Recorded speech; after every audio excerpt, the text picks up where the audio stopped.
Hey there, funnel builders. Mike here from sellyourservice.co.uk, and today I want to talk to you about writing sales letters with your customers. So, our customers might be experts in whatever field they are experts in: interior design, photography, information marketing, whatever it is. But they might be really bad at writing sales copy. Writing sales copy is a very specific talent and skill set. Not to say it can't be learned. I learned it. I wasn't naturally a good writer, and I learned how to do it. But I think sometimes we make the assumption that if we're to hand over some kind of sales copy or content project to a customer, that they'll naturally know what to do and they'll start creating some incredible sales letters. And today I want to show you the really basic kind of structure that we go through with a customer to help them develop the best sales copy possible. It doesn't mean that you have to be a fantastic sales copywriter or sales letter writer. You can absolutely get someone to do this for you. But I think what we make the mistake of doing is we just ask them to write up a sales letter, and without any kind of structure to it, it ends up really just becoming a list of features. Customers tend to be quite bad at writing copy for their own products because they get ingrained really heavily into the details and into the features and things because they're an expert. They inherently understand the benefits, but they feel that everyone must know the benefits surely, so there's no point explaining them. And they kind of go off on a bit of a tangent. Also, what I found is a lot of customers tend to waffle and repeat themselves and say things over and over rather than kind of sticking to a succinct point. If we're able to hire a copywriter, which I suggest you do if you can, it's much easier to get that copywriter to produce results faster and higher quality results and higher converting sales letter when you go through some of these exercises, which I'll share with you now. Now, obviously, you could use these exercises on your own business for your own products and your own solutions, but the way that I'm going to position this is as if you were sitting down with a customer, working out this exercise with them. Now, sales letters work really well for one-off services, one-off products, things that you can absolutely sell, memberships or subscription programs. But what we're not trying to do is bundle together a load of products into one basket. We're just trying to sell one thing at a time. So it could be one accountancy package. It could be one we've done like fireplace installations. It could be one insurance product. Whatever it is, we're going to come together, create the sales copy and the ideas and the theme around it, and then potentially either get yourself to write it. I would try and avoid having customers write it unless they are competent copywriters, or having a professional do it is probably the best way to do it. I personally absolutely love sales letters. There's a few reasons why. First of all, it typically gives me the overall theme and benefits that I'm providing to someone who would buy without having to go into the expensive design side. A lot of the time we'll go straight into the page and we'll think, we can have this beautiful product page, all these amazing features, and when you scroll, images slide over and all this beautiful stuff, when really a well-written sales letter should be able to position or pitch any product, presuming that the lead or the person who's reading it is warm enough to it. There's no need to over-engineer or over-design any of this stuff. A lot of the time, a very well-written sales letter can absolutely position and sell products. We've had products up to $10,000 sold with essentially what is just a long blog post. It's very clearly written. It's clearly aimed at a very particular market. And the reason for that, the reason I like them, is because we'll write a sales letter before we've even fully designed or developed a product. I think it's a really fantastic way, and we'll go through this exercise, and I'll show you how to go through this exercise. We'll go through this, and I'll write out a sales letter and think, would someone buy this? And what it does is it removes that restriction of thinking, well, I've got to stick to a particular delivery. Let's say that I've got a customer who wants to help someone lose weight. So we'll write up all of the benefits and the future and the transformation that this customer goes on when they lose weight and when they work with us. But actually, it doesn't tie it to a particular delivery method. It could be a book, it could be a coaching program, it could be a diet plan, it could be a piece of exercise equipment. It could be a membership site. There's so many different ways that we could then deliver that result. But writing up a sales letter makes me very quickly think of the types of benefits that I want to deliver to people, and then subsequently I'll work back and think, well, what kind of product do I want to, deliver in order to achieve these results? And that kind of is the core, the first part. We have to really think about the transformation that the reader will go on.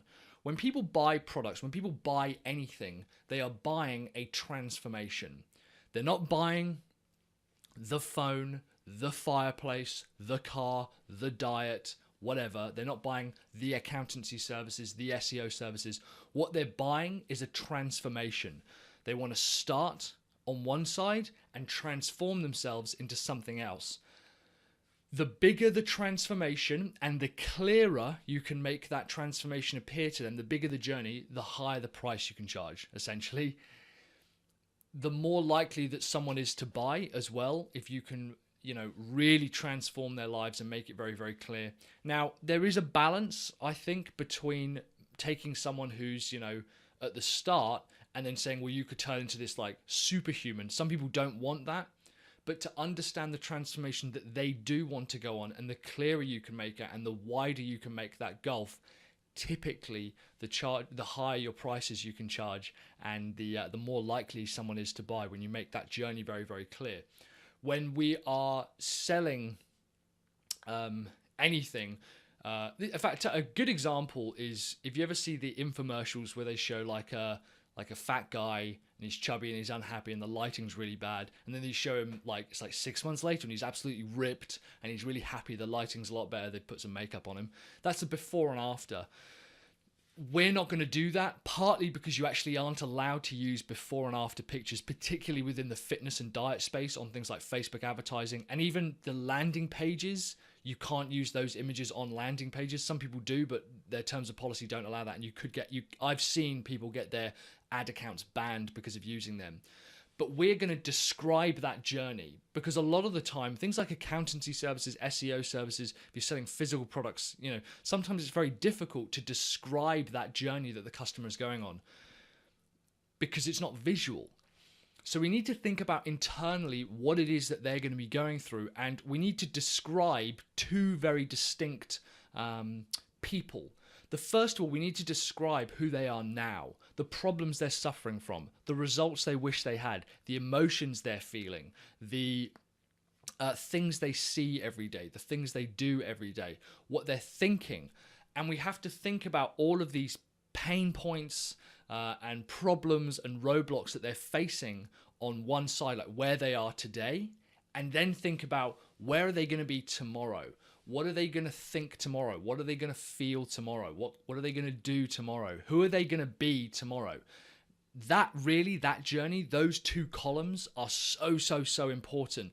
Now, there is an exercise called the before and after grid, which I could kind of touch on, I suppose. The idea is we think about who are they before they work with you and who are they after they work with you. The biggest before and after, I believe, is emotion.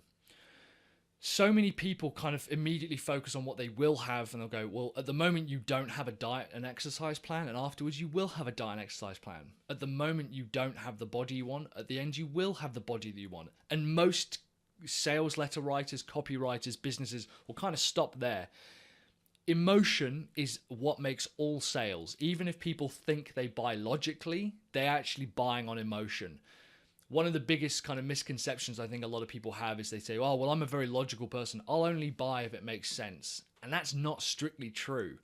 In fact, there's neuroscience behind it that can prove that people buy based on their emotion. They buy based on what they feel and their feelings. They buy purely based on their emotion. What they do is they justify it with logic. They've already made the decision to buy and to spend the money, but to justify it internally, they'll then look for logical reasons, which is often why they say that benefits sell and features close. You still need to understand the features because people will want that. How often have you ever bought a product or a service and someone's gone, okay, why have you bought that? And because you wanted it. Deep down, you wanted it. It was going to make you feel happier, make you feel better, make you feel more empowered or smarter or more accepted or whatever it is, whatever the emotional pull is. And then you've thought, well, I can't say that to someone because they'll think I'm insane. So I have to say, oh, it's, if it's a phone, it's got a faster processing speed and I love the camera on it. But really, the reason you wanted it is there is an emotional connection there, and that's fine. There's nothing wrong with that at all, but we also need to understand that with our customers. So we have to understand the emotions that they're experiencing before they buy. We have to understand What are they frustrated with? How do they think other people think of them? How do they think of themselves? What are their confidence levels like? Are they frustrated? Are they annoyed? Are they upset? Are they scared? Are they unconfident? Are they wishful? What are all these emotions that they're experiencing before they buy? And I want to write that up. I want to write an entire, just like an avatar, no sales letter at the moment. I'll just write up, Mr. Smith gets incredibly frustrated when he sees that his website is down because, his hosting doesn't work. He gets really confused when his hosting company kind of send him around the block to do all these different things and uploads loads of plugins. I want to tell this story of the emotional side before Mr. Smith buys, and then the after side, if I'm selling a faster hosting, I want to write what he feels afterwards. Mr. Smith wakes up thinking, oh my God, I haven't thought about my hosting today. He's super confident that his website is going to be up 24 hours a day. He's very, very happy that if something was to go wrong, someone will be able to fix it for him. So we have these two sides of these emotions, and we have to uncover that emotional journey that they're going on from where they were before working with you and where they are working with you afterwards. And no matter what product it is, we have to uncover those emotions. Another area we can think about is their average day. So I will write out what their average day looks like. And often when we go through this exercise with customers, it kind of opens their eyes to their product, and they think, I haven't thought about this. I have not thought about this process. I've kind of just been putting it out there and trying to sell it, as opposed to thinking, how does it change their day to day? How does it change their status in the eyes of other people? What's their moral implication or obligation with buying this product? And I want to say, if they're buying something, let's say it is a fireplace, okay? So they wake up, they wander downstairs, they hate their big ugly fireplace. They typically will have, when they have people around, they're always embarrassed about it. They kind of get a bit worried that there's a gas leak. It's ugly. It's outdated. It takes up too much space. They kind of think that their home is pretty close to how they want it, but there's this one thing sat in the way. And afterwards, they love showing off this fireplace to people. They like showing it off to their neighbors and to their friends. It takes up way less space. It's smarter. It reflects who they are. The old school style kind of 70s big jagged bricks and rocks everywhere doesn't really make sense. But this newer, sleeker style, more modern with glass and metal, reflects who they are. They think it's safer. It's more modern. It's nicer to look at. That journey there, from the before to the after, is exactly what we're selling. We are selling that transformation. A big part of it is, looking at the status that they have within themselves and how other people see them. This is something that, again, most copywriters will kind of ignore. So you want to write up that journey from the before and the after, from where they are now, what they're feeling, what they're thinking, who they are, what they do, what their status is, and then afterwards write up who they are afterwards. We're not writing sales copy. We're not going to use any kind of language like, imagine just yet. We're just writing up those two columns of who they are before and who they are after. And then we use a template to write the sales letter. I've got hundreds of blog posts on this. I want to introduce and make a promise with a headline, a really compelling type as a status. For example, how you can become a super mum without having to shout at your kids ever again, or how you can lose, 50-year-old men can lose 20 pounds and still have a fried breakfast every day, or whatever it is. You basically want to try and make it compelling, make it appeal to someone, and make it appeal to that particular audience. I'll then outline the problem, and this is where I use the before parts. I'll think about, at the moment you feel, frustrated or confused or unhappy or unconfident, or wherever they are today, I'll use that in the problem part. And then I'll cover off a misconception or a myth. I'll say most people believe that in order to lose weight, or in order to become a super mum, or in order to get decent hosting, you have to ... And it might be you have to skip every meal, or go to loads of classes, or not have a job, or pay thousands of dollars a year for hosting, or whatever it is. So I want to cover off a misconception because they're going to have an initial objection. I'll then focus on what's changing around them. So what is changing in the marketplace? What's changing in the world? I'll usually focus on one of three areas, sometimes all three, of money, technology, or finance. So is there something that they should be aware of that they can take advantage of, or they should be wary of? And what's the consequences if they do or don't take action with that?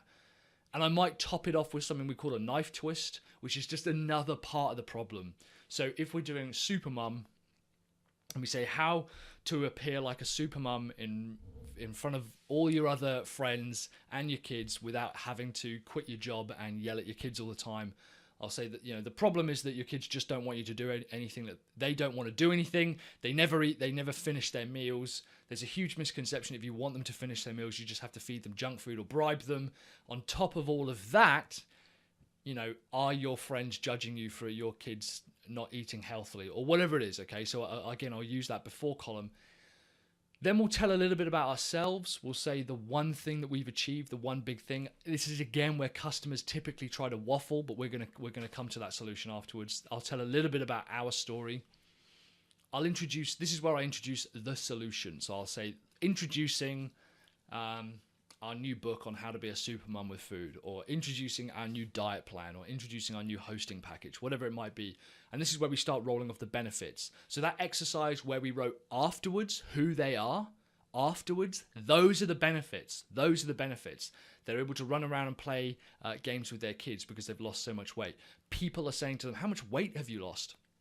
You look absolutely fantastic. So we'll go through those stages there. Those are the benefits. That's why we write this out. And typically when we write out those 2 columns or 2 pages or however long it is, that's what we'll send to the copywriter. And using this kind of template, that's what they'll do. And finally, we wrap it up with a call to action saying, hey, this is where you can buy now, have a checkout. We might end with a close, something that reminds them where they are now and where they want to be tomorrow. So this push-pull dynamic between pain and pleasure. When we've written that up with the customer, we'll cut it in half. Now, if you've got a professional copywriter, you'll still need to do some editing and cut sections out. But after you've written it with your customer, if you're doing this as an exercise, you'll want to cut your word count in half. So if you've written a 2,000 word sales letter, you've got to get that down to 1,000 words. That's very difficult for a lot of people. Typically, this is where they panic and struggle the most. One of the ways you can do this really quickly is by basically eliminating the first paragraph, because most people are using that to warm up. Cut your benefits down, make sure that you're keeping it as concise as possible. The Hollywood effect, so most scripts, we tend to stick to the Hollywood script writing formula, which is words that don't have more than 4 syllables. 3 at max, ideally. A third grader should be able to read your letter and understand what they're reading. Those exercises there, when we sit down with a customer and really understand the journey that they want to take their customers on, that's the start of a sales letter. We'll record everything we can. We'll write down those people, who they are before and who they are afterwards. This also helps us kind of firm up who our avatars are.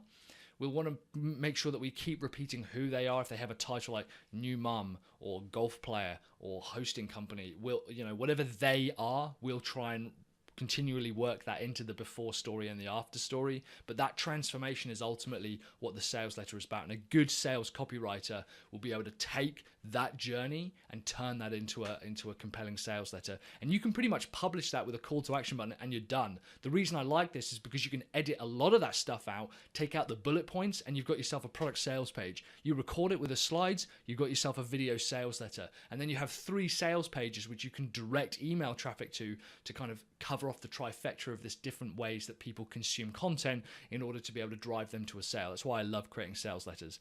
Thanks very much, guys, for watching. I really appreciate you sticking around to the end.